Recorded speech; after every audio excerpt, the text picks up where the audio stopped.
ठहरो सूत अधीरथ।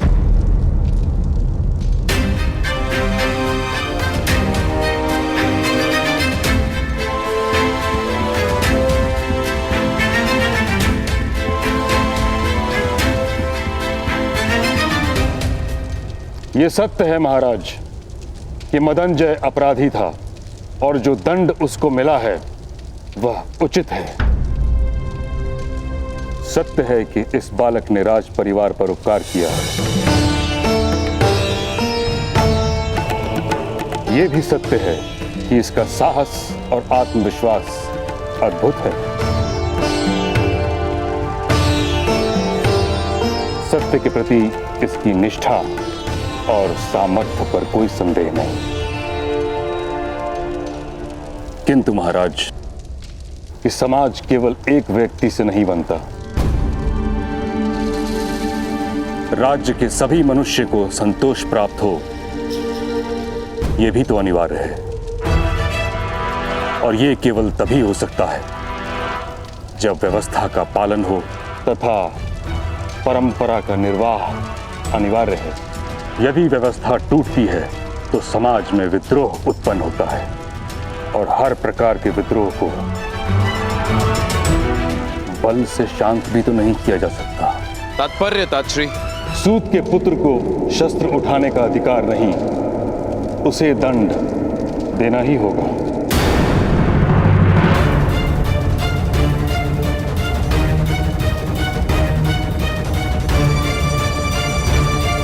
नहीं महाराज, कृपा कीजिए, बालक है। और इस बालक ने राज परिवार पर उपकार किया है तात्श्री? यथार्थ कह रहे हैं आप, इसीलिए इस बालक को कोई छोटा सा दंड दिया जाए, यही मेरी विनती है। मैं दंड स्वीकार नहीं करूंगा।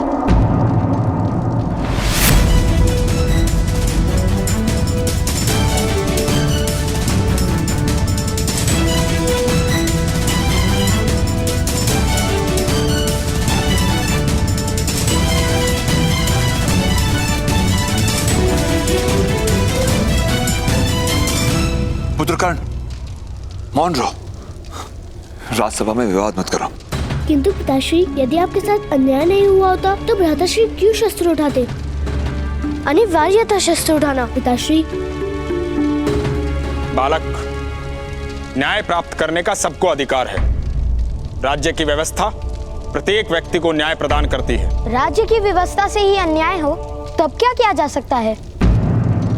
राजा के हाथों कभी अन्याय नहीं होता राधे। अन्य सबके अन्याय के लिए राजा से याचना करना संभव है, किंतु किसी भी कारणवश व्यवस्था और परंपरा को भंग नहीं किया जा सकता। अन्याय और याचना की व्यवस्था से तो उत्तम है कि ऐसी परंपरा ही ना हो। राधे, क्या कोई दूसरा सूत तुम्हारी भांति शस्त्र धारण करके अपना रक्षण कर सकता है?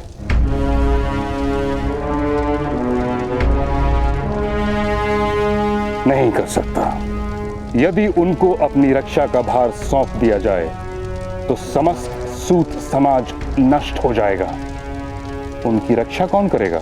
सूतों को शस्त्र का अधिकार नहीं, इसलिए ज्ञान नहीं। ज्ञान नहीं, इसलिए वे शस्त्र नहीं उठा सकते। और अब आप कह रहे हैं कि उनकी रक्षा किस प्रकार होगी? ज्ञान प्राप्त करने का अधिकार मान लीजिए, अधिकतर सूत भी शस्त्र उठाने लगेंगे। असंभव।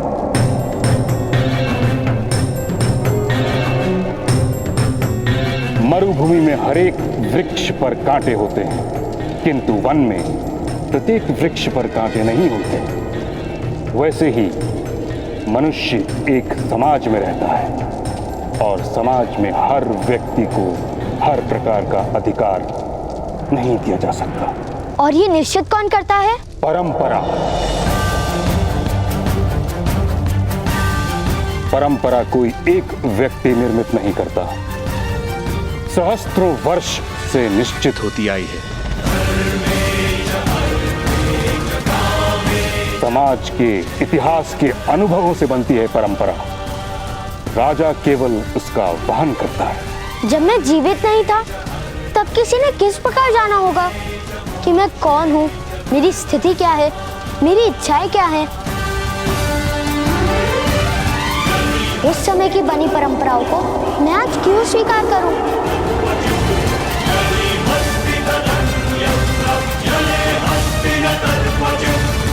हट मत करो बालक। छोटा सा दंड स्वीकार कर लो बालक। असंभव। मैं युद्ध करने को सज्ज, मैं युद्ध करने को सज्ज, मैं युद्ध करने को सज्ज, मैं युद्ध करने को सज्ज।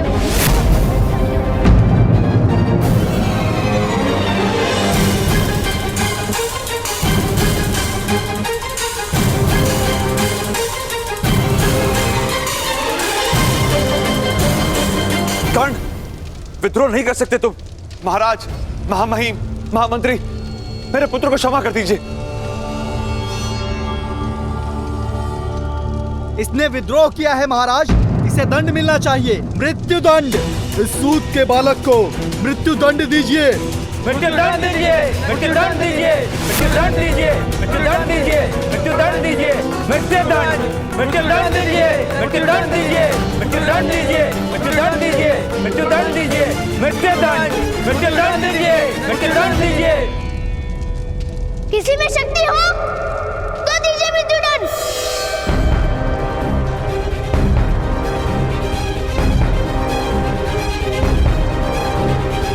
मृत्यु दंड दीजिए, मृत्यु दंड दीजिए, मृत्यु दंड दीजिए,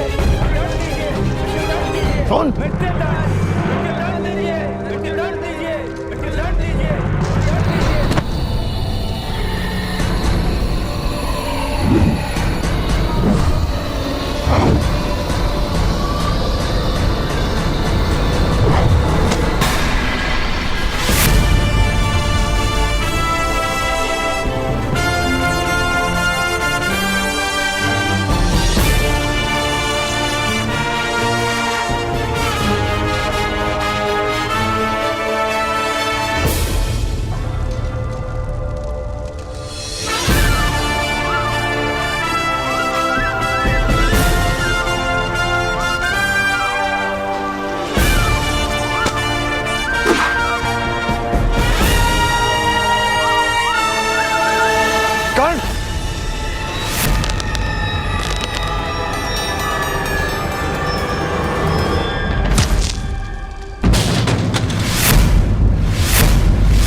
भरे दरबार में शस्त्र उठाने का साहस।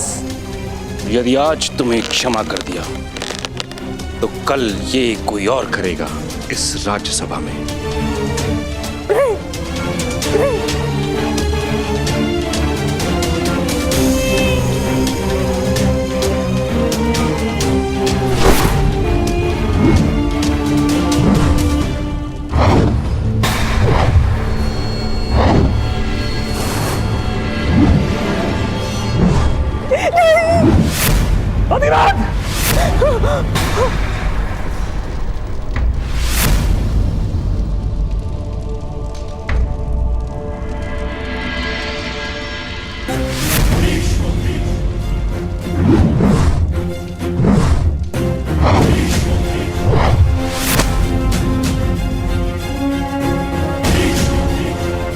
तुम्हारे प्राण नहीं लूंगा मैं। कुरु सभा में बालक की हत्या नहीं की जाती।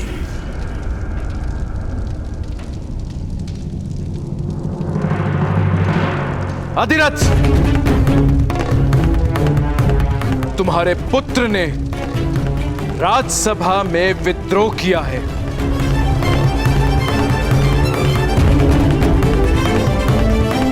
किंतु उसने मेरे पुत्रों को जीवन भी दिया है। इसीलिए हम तुम्हें केवल इतना ही दंड देते हैं कि आज के बाद तुम्हारा पुत्र कभी भी धनुष नहीं उठाएगा।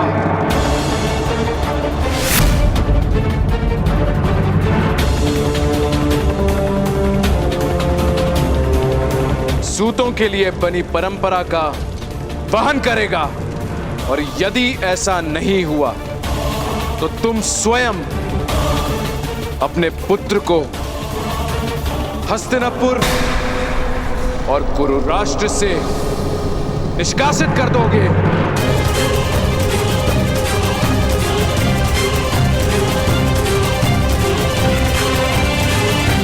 इस समय तुम दोनों मुक्त हो।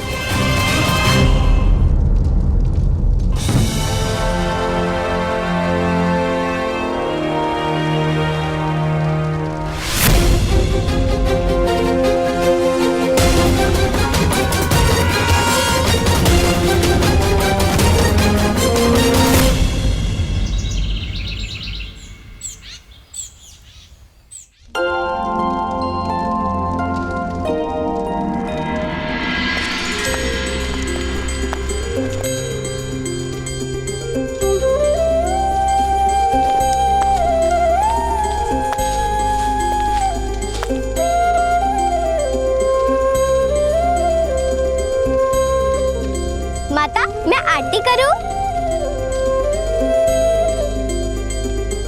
अवश्य वैशाली, तुम्हारा तो सबसे पहले अधिकार है।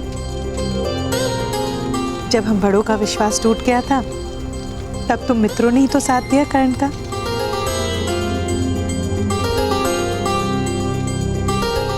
ये लो।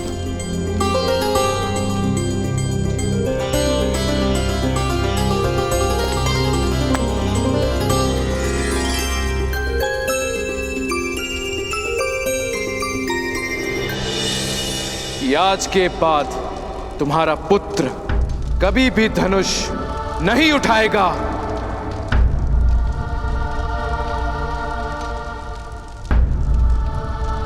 कर्ण, आज से तुम यहाँ के सेनापति और मैं तुम्हारी सैनिक।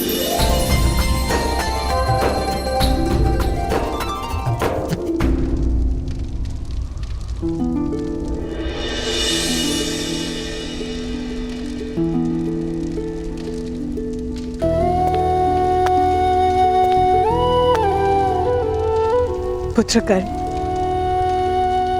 मुझे क्षमा कर देना।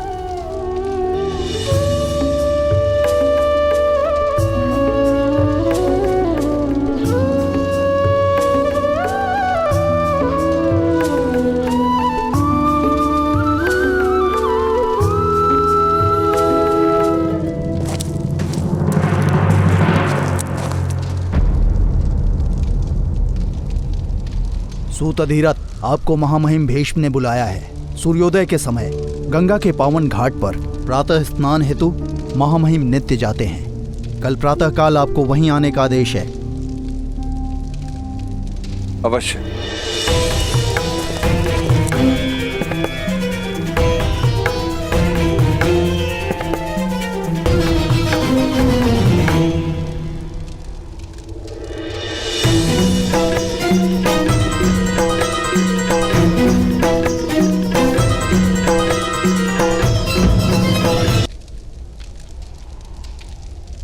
चलो पुत्र, अब आनंद और विश्राम का समय है। बालकों के सम्मान में राधा आज सबको भोज देंगी। बामिल, शोण, कर्ण को ले जा।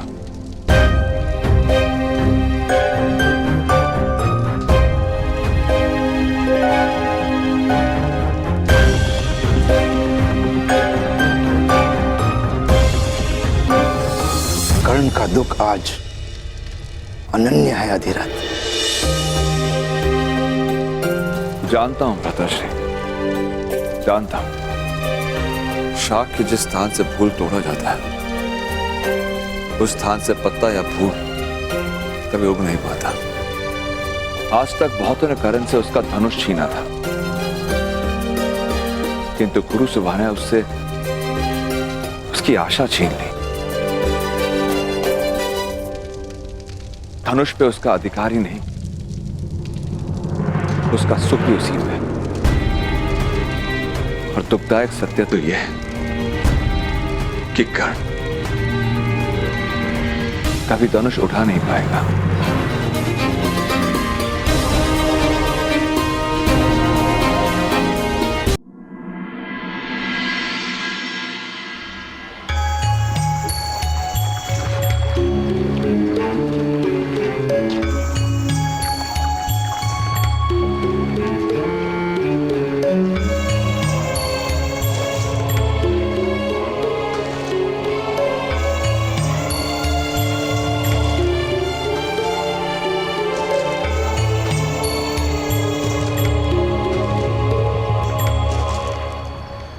प्रणिपात मामाई।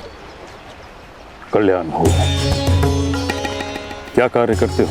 अभी अभी हसनापुर आए, अभी कोई कार्य आरंभ नहीं किया। मैं तुम्हें अपने सारथी के रूप में नियुक्त करता हूं।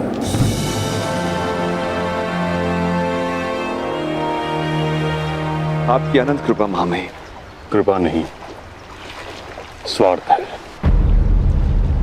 तुम मेरे निकट रहोगे तो मेरी दृष्टि तुम्हारे पुत्र पर रहेगी। उस जैसा तेजस्वी और ऊर्जावान बालक मैंने संसार में नहीं देखा।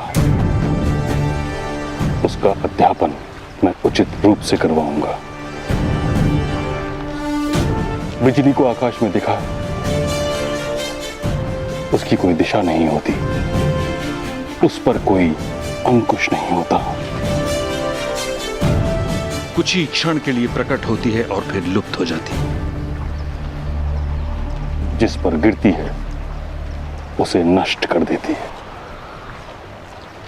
मेरी इच्छा है कि तुम्हारा पुत्र एक महान सारथी बने, ताकि समस्त सूत समाज का मार्गदर्शन करे।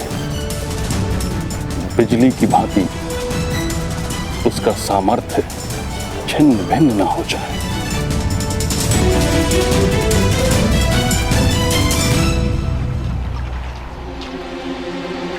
जी मामाई।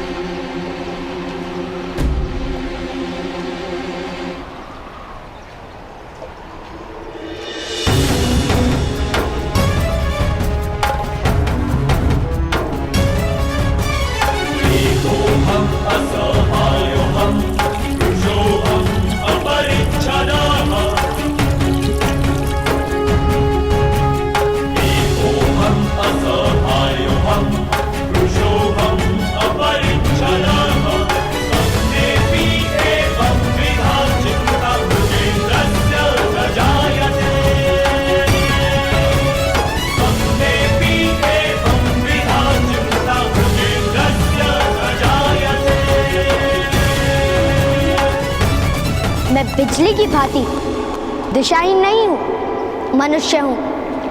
मुझे जहां विनाश करना होगा मैं वहीं गिरूंगा। आपकी इच्छा थी ना कि मेरा सामर्थ्य चिन्ह भिन्न हो, तो लीजिए।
भगवान सूर्य नारायण जी, मैं प्रतिज्ञा करता हूँ, प्रातःकाल सूर्य अर्घ के समय मेरे सामने आने वाले व्यक्ति को मैं अवश्य दान दूंगा। उस व्यक्ति की हर इच्छा पूर्ण करूंगा और उस प्रतिज्ञा की आपूर्ति का आरंभ मैं आज से करता हूं, मैं आज से करता हूं, मैं आज से करता हूं, मैं आज से करता हूं, मैं आज से करता हूं, मैं आज से करता हूं।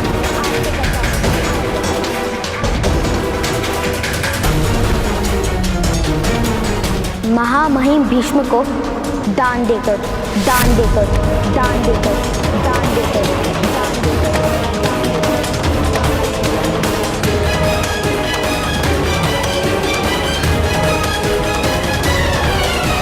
आज मुझे शस्त्र का त्याग करना पड़ा है, किंतु आगे जीवन में किसी कारणवश अगर मुझे शस्त्र उठाना पड़ा तब उसका त्याग कोई नहीं करवा पाएगा, नहीं करवा पाएगा।